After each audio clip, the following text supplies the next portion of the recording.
Welcome to Smash Writing, and it is January, so it's Video game month. video game month. How many more months is going to be video? How many more January is going to be video game month? Yeah, till I run out of video game movies to pitch you. Okay. We got House of the Dead 2, Alone in the Dark 2, Mortal Kombat Annihilation. That is like the least brutal of the ones that you said, and we all know how bad Annihilation was. So I think at one point in Alone in the Dark, House of the Dead 2, it's like we got 5 minutes, and 35 minutes later they're like we got 5 minutes. didn't we both give House of the Dead a poor review? I think you gave it an F and I gave it a D. And now we have to do a sequel sometime Next January. Oh God. Something for you to look forward to. 2025. I'm just gonna watch it now and record my clipping now, and you're just gonna paste it onto the video because I'm just. But today yes, we're talking about remake versus original, and we're talking about the Resident Evil from 2002 versus 2021.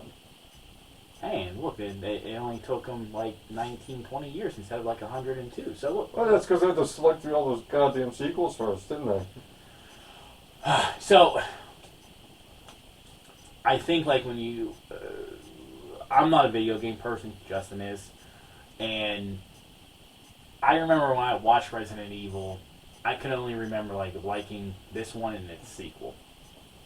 The rest of them I tried to watch, I tried to stomach, and I just couldn't. So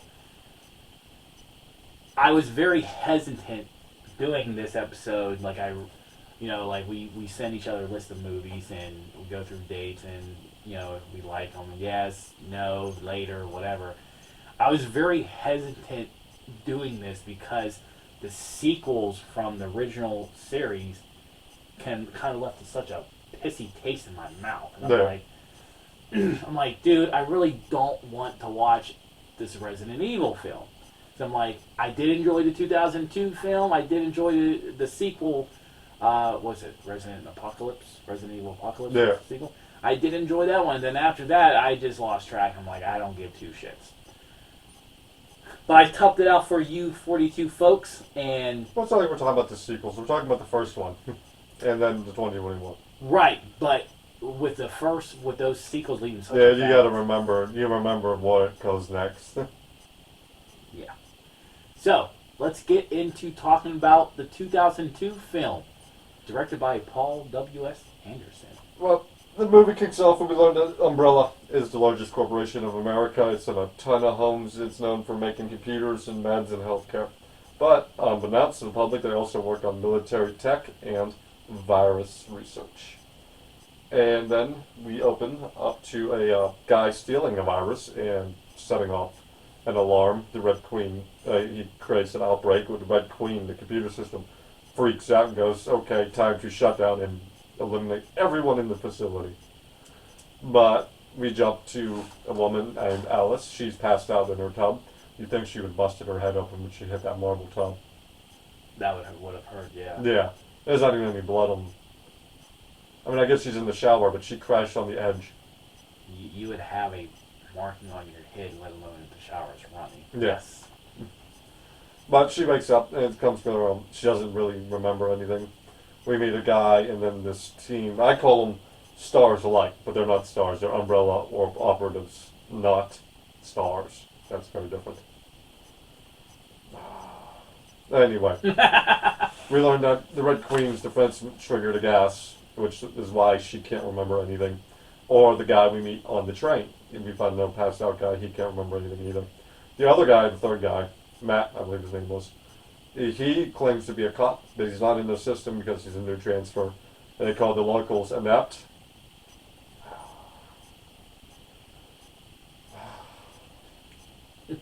Anyway, they're taking the train down to what they call the Hive.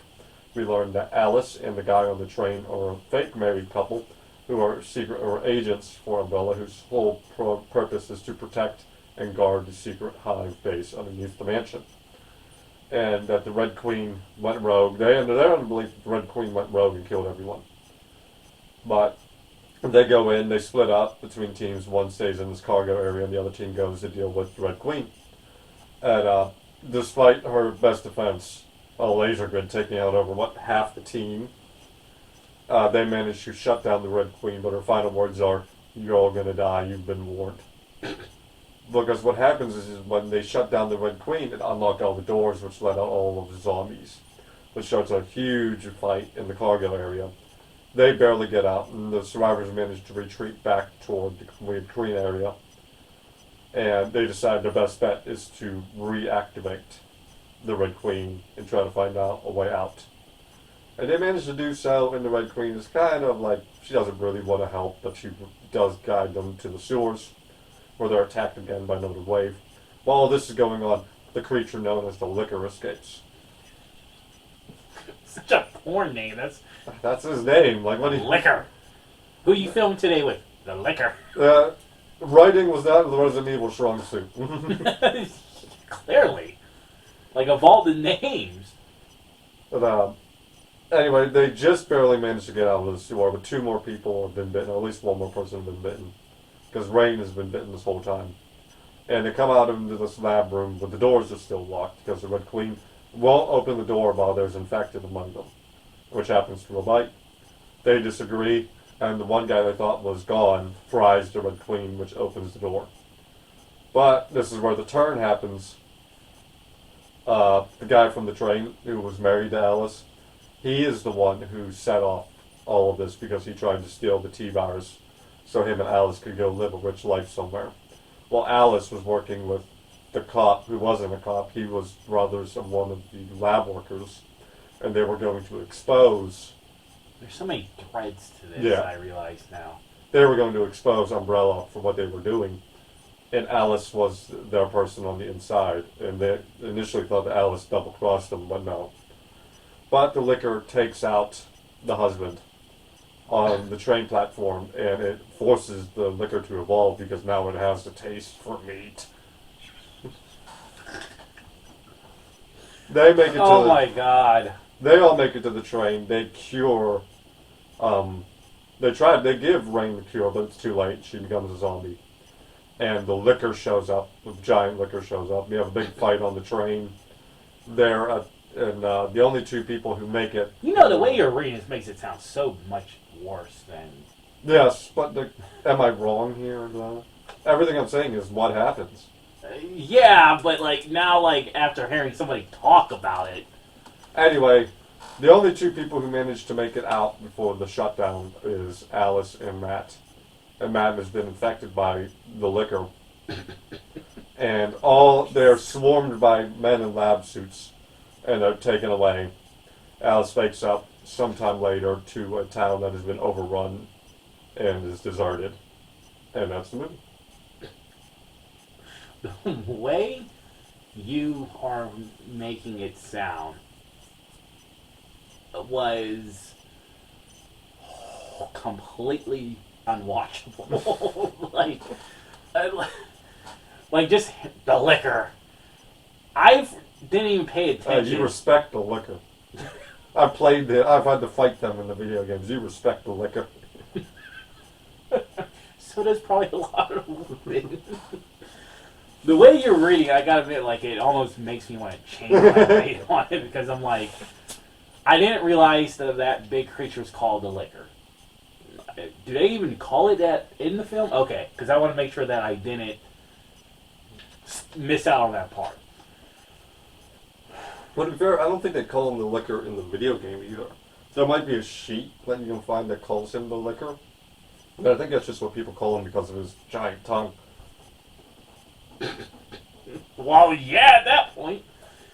My God. Okay.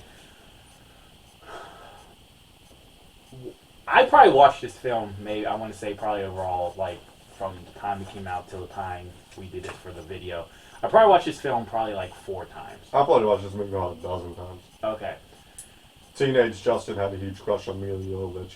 Everybody had a crush on Amelia. Like, that's why, like, Paul, like, because they're married, and that's why every film she's in, she has to do a nude scene because Paul wants... She was doing nude before Paul. But it seems like it's his movies, like... Well, that's just because she's in a lot of his movies. Right, but, like... If you're going to do a nude scene, though, do you want your significant other to be the one behind the camera? I guess, yeah. I guess, whatever, sure. Um, but the more I watch, I go back and watch it, the more I realize, like, some of the graphics was cheaply done. They're not that bad. I I don't know why, but like I remember the dogs being a little bit more gross looking, like realistically gross looking. Now when I watch it this time, it looked so digitalized, like it But wasn't. they're not, though. Those are real dogs. I watched the behind the scenes. Those are real dogs in makeup. Yeah, but I'm just saying, like the quality of make, like it doesn't feel like this film's standing the test of time. It just seemed like the graphics were so much cheaper. I don't mind them. I don't mind the CG in this. Because we're going to be talking about another 2002 movie very soon. For original versus remake, Yeah? for like what, next month or Yeah? That middle one was 2002 too. oh, okay, blanked on. Okay, I got you. I don't want to say it yet. I will say that till the end of this one. Yeah, but we're in the process of making the notes down for those. Um, I thought besides like the graphics for me, it didn't do anything wrong.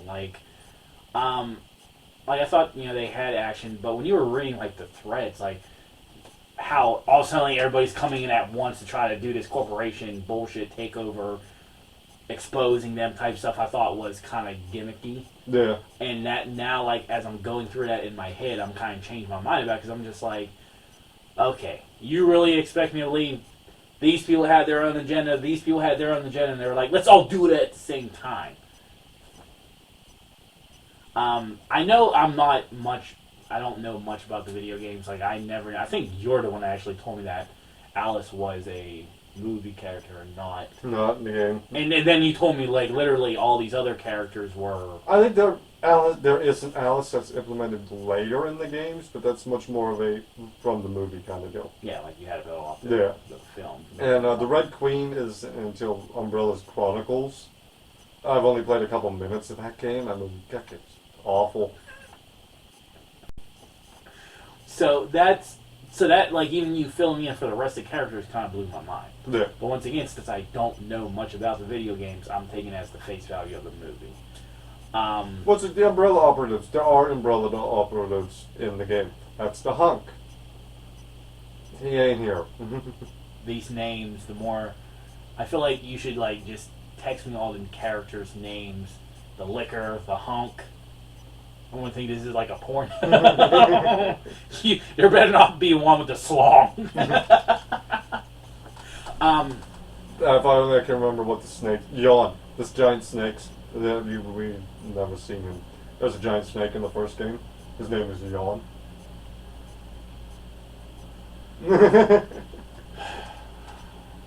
I can't remember the shark's name. Jesus Christ, there's a shark. Yeah, they got sharks down in the basement too. Oh my god. Okay. Thoughts and pros and cons on this film. Pros. I think for what it's worth, the actors all did fine. They did a great job. Mila Jovovich was really great. Michelle Rodriguez was really great. None of them are from the game. Like, this is big for me because you're pulling from source material here. None of these characters are from the game. Now, I get it. Like, this is supposed to be a prequel to what led up to the game, right? I think this does predate Resident Evil 0. But even saying that, we know that there was another team before the first video game with Chris and Jill called the Bravo team. This ain't the Bravo team. For some reason, and we'll talk about this more later, I don't think Paul W.S. Anderson likes the characters from the game. He likes the world. He doesn't like the characters. And he really doesn't like Leon. And we'll talk more about that later. Okay.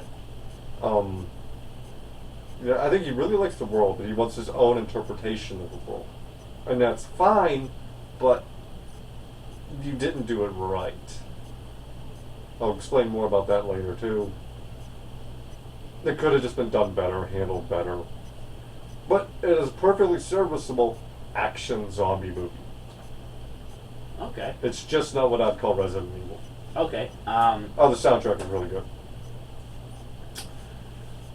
So now it's always fun why there's two of us, because you'll know stuff about this and I'll know stuff about that.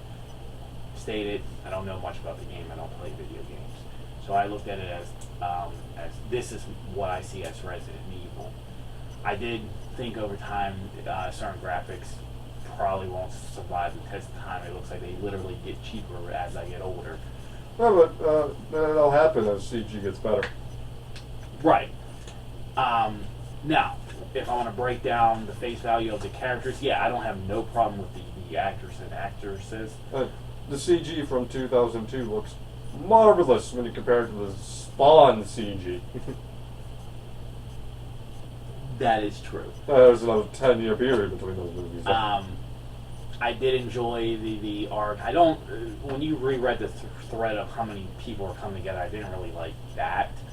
I did like the Red Queen aspect of it. The zombie is a good. I thought it was a reasonable, good zombie film. Like I didn't think it, minus the video game aspect, deserves any type of hate. Is it one of the best zombie fighting video games films? Probably not. I'll say you better add more film than that. Yeah, I caught my thing there. I can probably watch this film a couple more times, and not get sick of it. So I want to give my grade. I do think overall it's probably like right around 80% of B. That's B minus, for God's sake. Oh my God! Fine. B minus. I think 80% is probably good. Where I do think it's above average. I do think it's rewatchable. I don't think there's nothing wrong with it. In the sense of could they have done more? Okay, maybe better graphics, maybe cut out more of the thread and how it like we're all doing this at one time. Sure. Yeah, so I'm giving it a B minus, 80%. All right, I'm giving this a B minus. Okay. Perfectly serviceable action movie, not Resident Evil. This movie opens up with the children Redfields. They're at an orphanage and Claire is claiming to be visited by a woman, and Chris doesn't believe her, tells her to go back. But she goes out, and it's Lisa Trevor, who scares the hell out of her. And Birkin catches her, but he doesn't see Lisa and takes her back to the bedroom and everything. And we get an even closer view of Lisa a little bit. She freaks out and wakes up in the trailer. The driver's being real creepy, and misses the fact that there's a woman standing in the middle of the road and runs her over. But while Claire's trying to calm him down, the woman gets up and wanders away. His Doberman gets out and drinks the blood off the ground, which infects the dog. The driver drops her off. He turns, and the dog turns after she gets out and bites the driver, and we'll be seeing him in a little bit. But she gets her way up to where Chris lives, and you get a little image of the creepy neighbors being creepy, watching her, and she waits till they close the blind to break into his house when he's not opening the door. And you find out that they've had a bit of a falling out after she ran away. And he's very pro-Umbrella, pro-Birkin, pro-Count. And he's not interested in the fact that she's trying to warn him that something weird is going on. It shows him the tape that she got off the line of this guy being like, the Umbrella's poisoned this town, that's why they're bailing. This town's going to become a ghost town, and it's going to be toxic, and it's Umbrella who did it. And we meet Birkin, who's putting his daughter Sherry to bed. We see Annette. And he gets a phone call warning him stuff's about to go down, so they're going to flee. And just then the siren goes off, the power goes off, the town's running off of generators. Chris gives Claire money, and he's like, I'm out of here. Bye. Don't touch my bike. Of course, so what does she do? Well, she has to flee because the neighbors have busted in after writing tasty, tasty on the window in blood. Nice touch. I love the tasty, tasty bit. She manages to escape the assault and the bike, and she flees out of there. We meet the STARS team, Jill, Barry, Chris, Wesker, and Vickers is all there. Chief Irons shows up, and Leon comes into the room,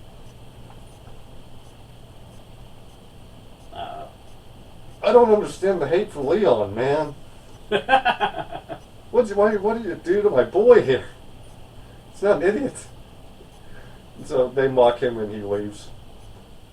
And Chief Irons is like, He's the rookie cop that transferred or something. yeah. Okay. We'll get into Leon in a little bit. And Chief Irons is like, we sent Bravo I team. love him. I just Irons. Yeah, like that chief was like, he's like, you're being promoted. Congratulations and balls. He sends his stars up to go try to find Bravo team because they were sent to pick up someone at Spencer Mansion, and they have not heard back from them. But he's losing his mind and getting pissed off. In Raccoon City, while the meeting is happening, Wesker gets a message on his phone telling him there's something in his locker, and it's a Palm Pilot telling him Raccoon City is going to be destroyed at 6 a.m. Here's how you get out. And Claire and Birkin kind of have a run-in because she stops the bike dead in front of his car. And we get a tiny flash to where Claire's nearly taken to the lab as a child. And you come back and when Birkin drives around her because he wants nothing to do with Claire. He's like, I'm out of here. Again, and me asking, what are you doing to Leo? God damn it. But the town is becoming chaotic. The truck driver from before is turned into a zombie while he's driving this tractor trailer. And he crashes it outside of Raccoon Police Department. We always love a good tractor trailer accident. Yes, we do. Because none of us had one. Yeah. And Live somehow. the truck explodes, the driver is still on fire, comes into the station. Leon is asleep, listening to music on the Walkman. Gets saved by Irons. Irons is bailing. He's like, you know what, Leon? Congratulations on your promotion to chief. I'm gone. I love that. I wrote here about the snake being glued to the side of his cage. My snake's named Wesker, and he was going crazy in his cage during this movie. I love the fucking mansion because the Stars team has been chased to inside the mansion. Or they haven't been chased in the mansion, they end up in the mansion, and it is picture perfect to the game. I love that mansion. But we go back to Irons, who's about to escape town, but no! Hunk and the Umbrella team as it shut down, and he don't let anyone leave. And when the crowd kind of starts arguing with them, they just open fire. Yeah. Like, no, we're not dealing with this. And Irons just barely makes it out. He returns to the police station. And the zombie dogs are everywhere. And Claire manages to save him because Leon is systematically ruined in this movie. I was, it's crazy because I was actually going to text you this, like, when I watched this film, when I did. Like, I know we reviewed a couple of the computer animated films, and in the animated films, Leon is, like, a complete badass. Yes. And then I'm like, are they talking about, is this the same character? I was I forgot to do that, but I was like, is this the same character that, that's he Leon. was a badass in these films, and he's a complete moron who shot his partner in the butt or something, and his dad got him off or something. I don't know. Yeah, that's Leon. Okay. They went in a different direction now, didn't they? The character went right, and this character went left and down the hole. Yeah. And when you get back at the mansion, we get a glorious reenactment of the first zombie encounter you get from the game with Chris. And then the zombies attack Stars. Oh, it's a big fight. Vickers is in the helicopter. He's attacked. And we see Wesker leading Jill along the path that he got on his Palm Pilot. And he opens a secret entrance with the piano. Before he can explain what's going on, Vickers crashes his copter into the room itself. But back at the police station, Claire and Leon are getting ready to go to war. She's helping him. God damn it. Anyway, they hear screaming coming from the basement, so he goes to go check, and it's the guy from the video of hers. He's locked up in a cell. with a soon-to-be zombie. He starts to explain the difference between the T virus and G virus while he has Leon's gun, and Leon's getting the key to get him out. And just as the door opens, the zombie attacks him, kills him, and Claire and Leon take out that guy. Oh, God, I can't believe that. Just. Anyway, back with Wesker. He explains that he has been covering up for Umbrella during their move, and he's getting paid off, and he's basically going to leave his friends. He wants Jill to come along, and she doesn't. She goes off to go find the rest of the team, and he runs down the corridor. And back with Claire, Leon, and Irons. They make their way to the orphanage because there's a train car that leads from the orphanage to the mansion. So they're en route to that. And we keep seeing flashes of Child Claire fighting off, being taken to the lab. But while they're at the orphanage, we meet the Licker. And once again, we're back with Lisa Trevor, who kicks the shit out of that Licker. It is marvelous to watch that fight. But not before the Licker cuts down Irons. And Lisa ends I was up... sad by this. I was sad. We're going to talk about that. Okay. Lisa ends up guiding them to the elevator that they need. She's not going to go with them. But Jill reunites with Chris. Leon and Claire have arrived, and she finds experiments being done, and that Lisa was a dangerous experiment gone wrong, and all these kids from the orphanage that are deceased because of what they've done. And then we see a video of these two children from Code Veronica X. I can't remember their names. I didn't like Code Veronica X. Fuck Steve. Jesus. Alright, I've cursed out Steve enough in that review. But,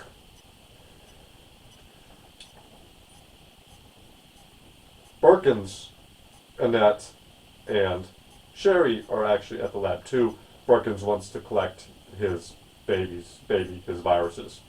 Meanwhile, Annette and Sherry are terrified because there is a autopsied living zombie on his table. Just then, Wesker comes in. He's there to collect viruses for the people he works for.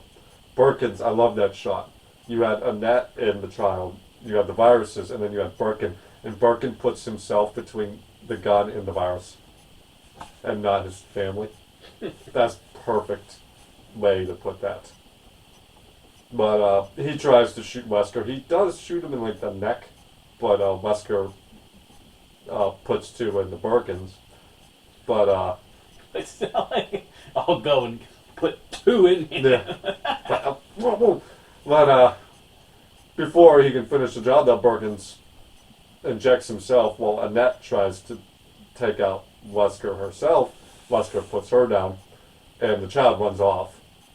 And he knows it's too late. Like, he's yelling at Birkins, like, "What did you do? This didn't have to be like this!" And he finishes him off. But he turns, and Sherry's got the gun on him now. And he pulls his gun, and then you hear a bang, and Wesker goes down, and it's Jill who puts Wesker down. And Wesker kind of has like laugh. He's like, "I would have done it, kid." And he tells Jill about the train car, so they know where to go. So when they leave with the kid, they miss that Birkins is becoming G. Birkin, which is what his name is from the game, G. Birkin. So I love the trash talking from mutated Birkin on Chris after he sends Sherry and Jill to go try to find his train. He's saved by Claire, and they both put down Birkin, and they kind of have a laugh. It's like, "Rookie, you're still here?" And he's like, "Yeah, I'm surprised as you are." Everyone is surprised by you, Leon. God damn it. They make it to the train. You think it's all done, but no, Birkins has evolved again. He's an even bigger monster. But they manage to shoot him in the eyes a bunch of times, and then Claire stabs him in the face. And then Leon shows up with the rocket launcher to put him down. And you get like this brief little overview of what Umbrella did and Survivor's None. But you see the five of them, walking out of the mine entrance. And then there's a mid-credit scene where Wesker is still alive. He was saved by Ada. And that is... Do we know if this film's getting a sequel? No, this is not. I doubt this is getting a sequel. It didn't make enough money. There's like a $25 million budget. It made 48. Mm. So it's just shy of making money. Did it deserve to make more money is Yes. the question. Yes. Justin. Yes. God damn it. This is like this Hellboy situation. It is It's a Hellboy situation It's a all over Hellboy again. situation all over again. And like the Hellboy situation, I am on your side. So I'll give you my take once again. And I know I said you're the video game person. Well, hold on. Let's, before we start breaking some stuff down, let's get some of these things out of the way here first. The zombie transformations in this movie are some of the most brutal zombie transformations in any movie. You can see the pain and the horror these people are going through during the process of going from human to zombie. It is incredible. Like bits of hair, they're ripping bits of hair out of themselves. The tasty thing was great. Like, this is wonderful stuff they did between the transformations. The settings were beautiful. The Raccoon Police Department, the mansion. Oh, it was so lovely. And the gore was delicious. Okay, go ahead. Go into your stuff. Okay. I guess I really felt like this. Like I said, I don't know about the game, but this felt like a zombie movie that didn't need a game as a source material. You just talked about the zombie transformation. I really enjoyed it. Like, even like seeing the dog transform. Like you said, like even with the dog, you can see the pain. Yeah. Like, cause he's like foaming at the mouth. He's yapping a little bit. Like it's you know, and that with the truck driver, like what's wrong? What's wrong? I enjoyed Claire and Chris. And with the creepy lady in the foster house, that I for the longest thought was like some type of zombie monster that maybe Claire was just seeing in her head or something. Lisa Trevor. Yeah, and then they're like, "Oh shit, she's real." We're gonna be talking about Lisa Trevor. Okay. In a bit.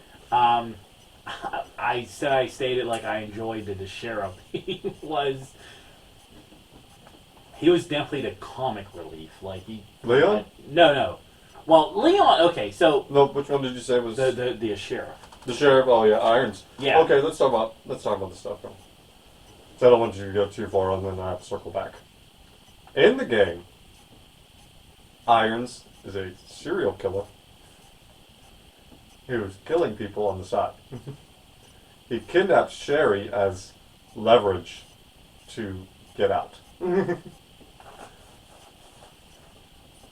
that's, I can see that. Like they could build off. They could have built off of that. His success was actually his failure. that's where I'm going to go with this movie made changes to the characters. Some light, some big. But they all kind of possessed a bit of the spirit of who they are within them. And that's what you got to do. If you want to tell your own story within the world, you're going to need to bring the characters that people love, because that's why we're here. But you want to tell your own story. You want to tell something a little different from what we already know. And this is a really great way, not fantastic, it's a great way to go. Because the characters you whiffed on, you fucking whiffed. Now, there were 3 characters that I saw people complain about the most. One is justified. One is somewhat justified, and the other, to me, is not justified at all. Leon, what did you do to Leon? And the reason I think Paul W.S. Anderson hates Leon the most is because he's an executive producer in this movie. Really? Yes. Wow, I let that slip right by. So and he also shit on Leon too when they finally introduced him in the movie. In his movie. When did he get introduced? It was like Resident Evil 5 or 6. Okay. I think it was 6. It could have been 5, I don't remember. But, like, he's like, Leon in this movie, in the game, is a babyface. He's a rookie cop. It is day one for him. Like when this happens, it is day numero uno. And he's not quite the badass he would become, but he's not incompetent. This Oh, he was Leon nearly is incompetent. incompetent. Good lord. And I'm not gonna be like, because I think when Yoga, like Yoga. Sorry, I'm butchering your name. I think he could have pulled off Leon, but they did not give him the chance. He had the stature and appearance to, like, his look was there. Yeah. The one I could somewhat see Wesker, because Wesker in the game was the mastermind. He's the one who's screwing over Umbrella to break off and form his own deal. In this one, he's just now starting to get involved. And I think if he would have gotten the sequel, he could have become the mastermind. Yeah. And you gave him an attachment to Jill, which would have played nicely. And what's the The one I think is not justified is the way people look at Lisa Trevor in this movie. Lisa Trevor's story is depressing. That's hell. And her story is, her and her dad and her mom were living at the mansion. They were lab workers, and they were kidnapped. I believe the dad was killed. The mom didn't survive her test, and Lisa was horribly disfigured, as you saw. Yes. And she's actually immortal. She can't be eliminated. That face on hers, like they tried to soothe her, they gave her actor parents who were pretending to be her mom and dad, or her mom at least, and she believed that she was an imposter wearing her mom's face, so she eliminated her, cut her face off, and stapled it to her own so she can return it to her mom when she found her. Like, Lisa's story is oppressing. And I really like the fact that, one, we got to see Lisa fight a licker. That is amazing. That was a great fight. I loved it. And two, it kind of gave it a little bit more of a compassionate thing here between Lisa and Claire, which we didn't get from Lisa in the first game because it was Jill, and Jill doesn't have the caring side that Claire does. Jill's not ruthless or anything, but Claire is more emphatic than Jill is. So I really enjoyed the fact that she had a friend. And we still got to see her fuck up a liquor. These names, and just try and talk about them, can't take it serious. Dude, this is just grazing the surface of Resident Evil, man. That should be a video, me explaining the Resident Evil world to you. Just the names alone.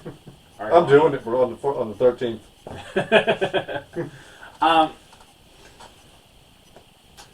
So like I said, I enjoyed that. Now I'm really mad that the sheriff died because I would love for that arc to continue. Yeah, him being the serial killer. Like I can because you couldn't have taken him serious as the sheriff. Like because you think of somebody in that leadership role as like I want to stay and fight. Now he's like done. Gone. Bye. Bye. Bye. I'm out now. Hey, So like there has to be like an arc to that. Why like how this man became sheriff, even though he has those tendencies. So I'm I didn't like he wasn't a good sheriff here either. Like he tried to bail. The only reason he didn't was because Umbrella stopped him. yeah. And I mean he promoted Leon. Like look how fast the promotion went. Because all these characters have the spirit of who they are. It's just a little different. And it is an interesting choice that they blended the first two games. Because those are not the two games that run side by side. Resident Evil 2 and 3 run side by side. So it was an interesting choice to add 1 and 2. I thought the acting, I mean, obviously minus the Leon character, I thought everything acting was on par. I really did like the... I said, even did a good job with what they wanted them to do. It just wasn't Leon. Yeah. And like I said, that goes back to, like, me, I was seriously going to text you, like, because, you know, I know we reviewed a couple of the animation films with Leon in them. Yeah. And, like I said, I stopped watching the original film series after 2. I mean, I gave 3 a chance and I couldn't do it. So I didn't know even if Leon was in these films. But knowing Leon from the films that we did review, the animation films, and this one, I'm like, I legitimately was going to text you, is this?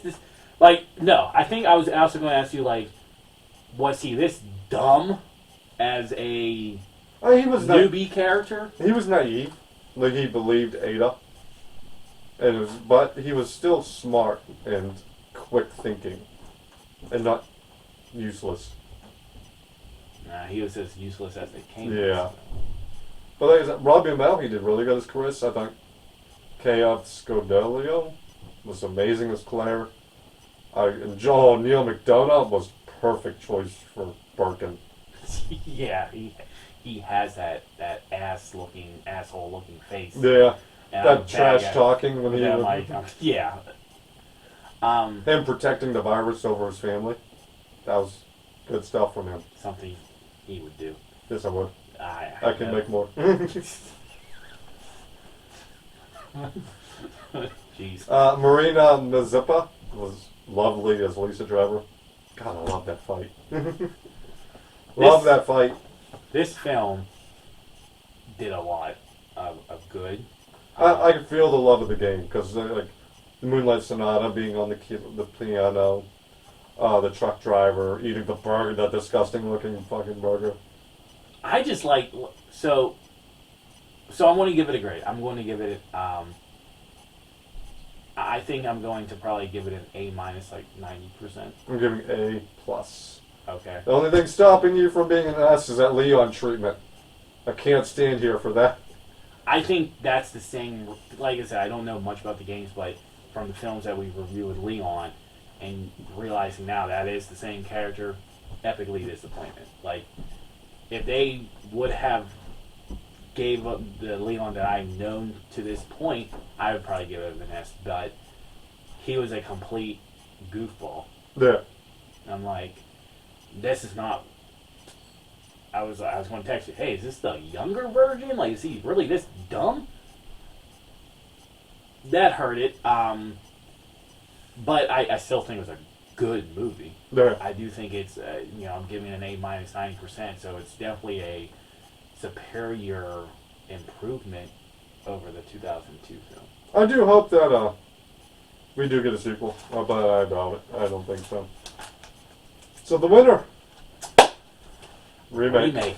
When we started this series, I would question Hollywood remaking. Now it makes more and more and more sense. Yeah, it's not panning out the way you thought it was. No, I really thought the originals were at least going to make this a competitive. Like 50-50, no. I'll say this. The next remake versus original might be the hardest one for me. I've been weighing on this one for a month, and I still... Well,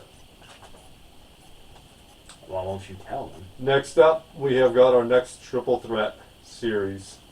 Pitt and Carrie. Boy, it's going to be fun. That's an interesting one. Well, the rest of this month of reviewing these video game movies are going to be... Yeah, Carrie's going to be a breath of fresh air after Alone in the Dark and Street Fighter. Until next week. Bye-bye. Bye.